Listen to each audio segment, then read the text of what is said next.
কথা ধারাবাহিকের আজকের পর্বে আপনারা দেখতে চলেছেন যে গল্পের শুরুতেই দেখা যাবে প্রান্তিক কথাকে বলে, কথাগুলি আজ অগ্নিভ এসেও তোমাকে বাঁচাতে পারবে না আমার হাত থেকে। কথা তো নার্ভাস হয়ে যাচ্ছে, কারণ একটু এদিক সেদিক হলে ছুরিটা কথার গায়ে এসে বিঁধবে আর তখন কথার অনেক বড় বিপদ হয়ে যেতে পারে।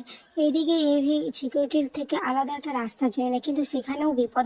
একটা মোটা গ্রিল রয়েছে যেটা অগ্নি কিছুতেই ভাঙতে পারছে না। প্রান্তিক এটা দেখে বলে, অগ্নি তুমি কিছুতেই আমার কাছে এসে পৌঁছতে পারবে না, এর ব্যবস্থা আমি অনেক আগেই করে রেখেছি।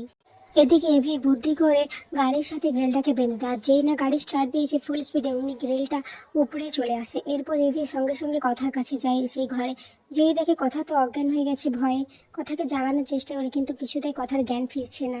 এরপর এভি প্রান্তিকে মারতে থাকে, বলে তুই আমার স্ত্রী কিছু করতে পারবি না, আর তোকে আমি শেষ করে দেবো, তুই ওর এত বড় ক্ষতি করতে চাইছিস।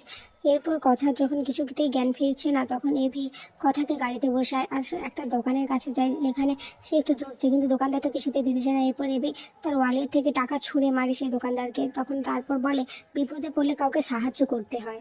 এরপর কথার জ্ঞান ফিরে আসে আর অগ্নিকে জড়িয়ে ধরে বলে, পাঁচু মাসে আপনি যদি সঠিক সময়ে না আসতেন তাহলে আমার কি হতো, আমাকে প্রান্তিক মারার চেষ্টা করেছিল। এভি বলে তোর কিছু হবে না, কথা আমি আছি তো।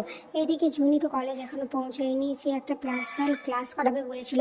অন্যদিন স্টুডেন্টসরা হয়তো করতো না, কিন্তু স্পেশাল ক্লাস বলে স্টুডেন্টসরাও আজ জুনির ক্লাসের জন্য মুখিয়ে রয়েছে। এদিকে স্টুডেন্টসদের বাইরে ঘোরাঘুরি করতে দেখে অঙ্কিত জিজ্ঞেস করে যে কি কি তোমরা বাইরে ঘোরাঘুরি করছো কেন। তখন একজন স্টুডেন্টস বলে যে উজ্জয়িনী ম্যামের আজ একটা স্পেশাল ক্লাস ছিল, কিন্তু উনি তো এখন এসে পৌঁছলো। অঙ্কিত এরপর জুনিকে ফোন করে, জুনি তো বলতে থাকে যে আজ একটা ব্যাপার হয়ে গেছে, কিন্তু অঙ্কিত তো কোনো কথা না শুনে ফোনটা কেটে দেয়। এদিকে প্রিন্সিপাল স্যার স্টুডেন্টসদেরকেও ভাবে দেখে সব স্টুডেন্টসরা ওই প্রিন্সিপাল স্যারকেও বলেন। প্রিন্সিপাল স্যার তখন অঙ্কিত বলে, কী হয়েছে অঙ্কিত, তুমি যে বলেছিলে উনি খুব নিয়মকানুন মানেন, খুব পাংচুয়াল, তাহলে এসব কী হচ্ছে, এইটা নমুনা। এরপর প্রিন্সিপাল স্যার তো অঙ্কিতকে অনেক কথাই বলেন, অঙ্কিতের এতে খুব খারাপ লাগে।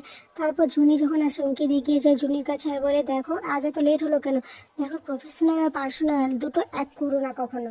এদিকে স্টুডেন্টসরা তো জুনিকে দেখে হাসতে থাকে। জুনি ওটা দেখে মনে মনে ভাবে, আমি তো আগেই বুঝতে পেরেছিলাম যে ওরা আমার ক্লাস করতে চায় না, কিন্তু অঙ্কিত বাবু এটা কেন যে বুঝতে চায় না আমি জানি না। আর ওরা এমন ভাব করে যেন আমার ক্লাসের জন্য মুখে দেয়, কিন্তু আদতেও তা নয়।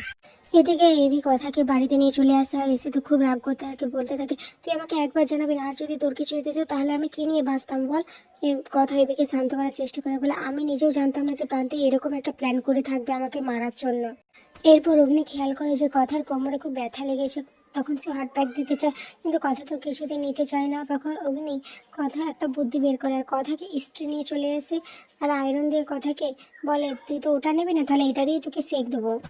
কথা তো ভয় পেয়ে যায়, বলে আপনার মাথা ঠিক আছে পাঁচু মাসে এটা দিয়ে। কথা তখন বলে, হ্যাঁ তুই তো ওটা নিতে যাচ্ছিস না, তাহলে এটা দিয়ে। এরপর তো এই কথায় হাসতে থাকে। এরপর কথা বলে, আচ্ছা পাঁচু মাসে প্রান্তিক বিশ্বাস কি করে জেল থেকে বারবার বেরিয়ে আসছে আর এসেই আমাদের ক্ষতি করার চেষ্টা করছে। এদিকে জুনি তো দেখতে থাকে যে স্টুডেন্টসরা তার ক্লাসে কিভাবে বানচাল করার চেষ্টা করে, কিন্তু অঙ্কিতটা কিছুই শুনে না। জুনি তখন মনে মনে ভাবে যে এই লড়াইটা আমার একা, আমাকে সমস্ত কিছু ঠিক করতে হবে, আজকে এখানে পর্বটি শেষ হয়ে যায়।